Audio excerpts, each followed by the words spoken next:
G'day, I'm going to be converting a watercolour painting into an oil painting. I was painting Uluru, very Australian icon. Used oils and a palette knife, purely a palette knife, and a rag to paint this picture of Uluru. So this is just an Australian landscape with lightning hitting the ground, and I'm going to convert it, soak it in this medium, which is Liquol number 4.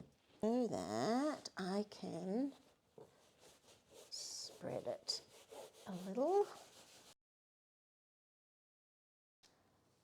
All right, how blue. Yeah, it's a really beautiful greeny blue. I might put a tiny bit in the sky, and then I need another blue, that's for sure. Got a nice tube here of cerulean blue.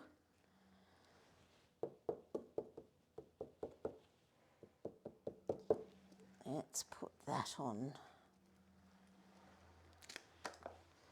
Let's see if that will just lay in nicely. I'll just put a little bit of white over there.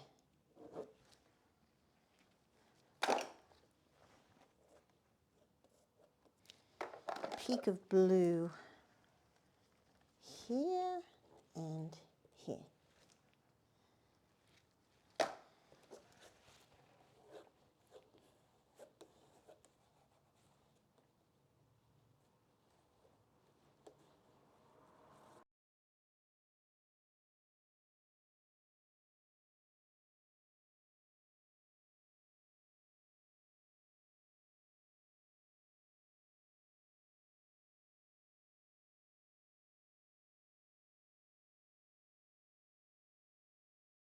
Okay, that sky won't be seen shortly, but I love having that little bit of turquoise in it.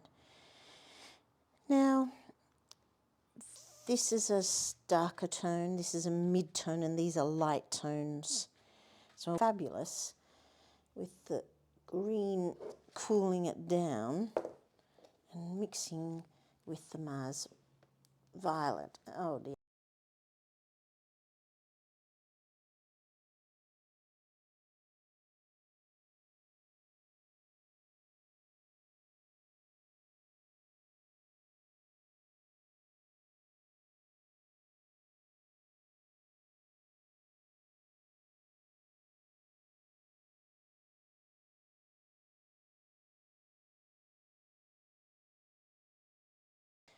It's very straight, I just realised, and it should come in, so this needs to come in further.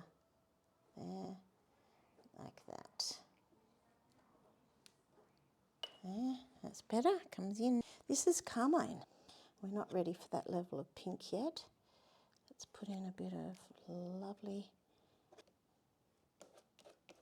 there.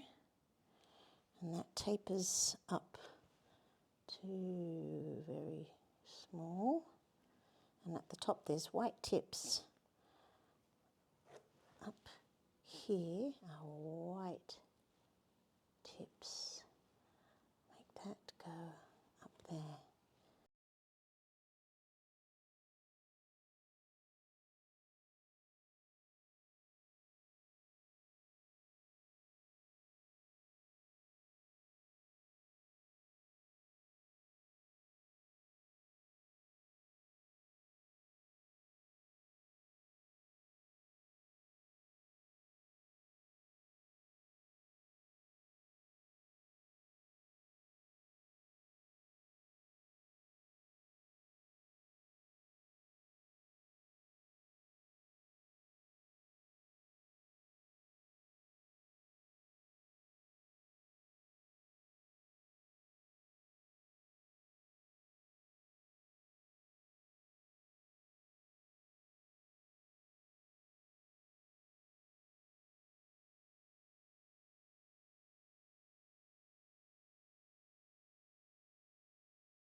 is what if I mix yellow and spectrum red.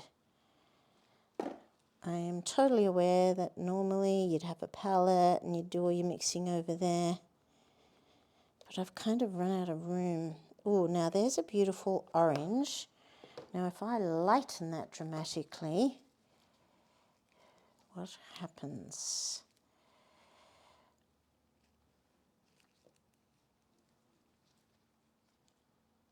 I'll put more white over there. I really love the idea I don't have to clean up a palette. Okay, let's mix this in. That's cool. That is lovely. Let's mix more in, more white. Oh, that's just beautiful. It is close to that, close enough for me. So we're putting in the front of a rock there and a front of a rock there. And a rock that goes there and a rock that goes up and here.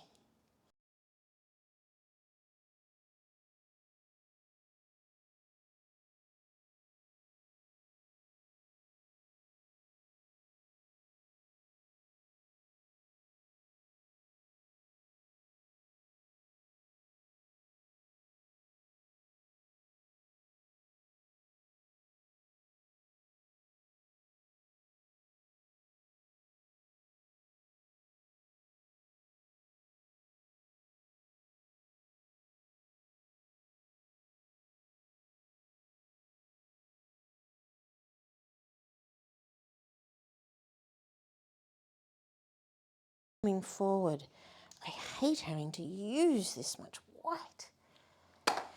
It's one of the colours I've had to buy since inheriting these colours, and I so appreciate being being given the oil paints. But at the same time, in order to have a full range of colours, you've got to stack up all the time. And you can't do without white. In watercolour, I rarely use white, unless I'm doing mixed media, of course, but if I'm like teaching a watercolour, I always talk about how to use the white, how to not use white, the opposite.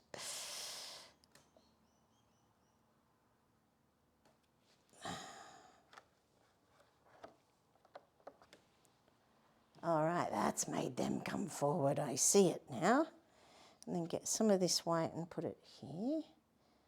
No, it's too thick for it to stay on top. I'm going to leave that because I like it.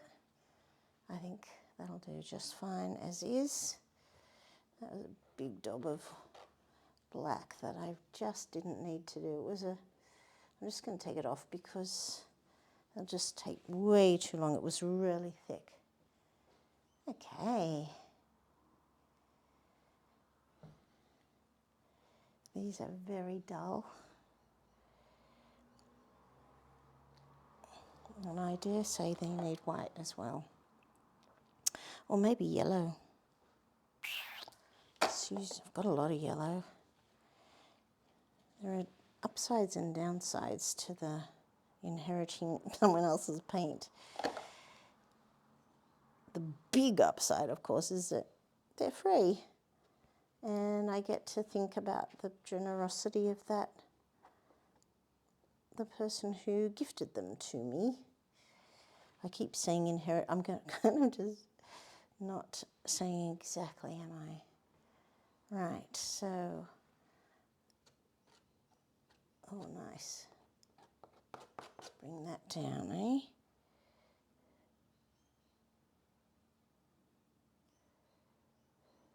There.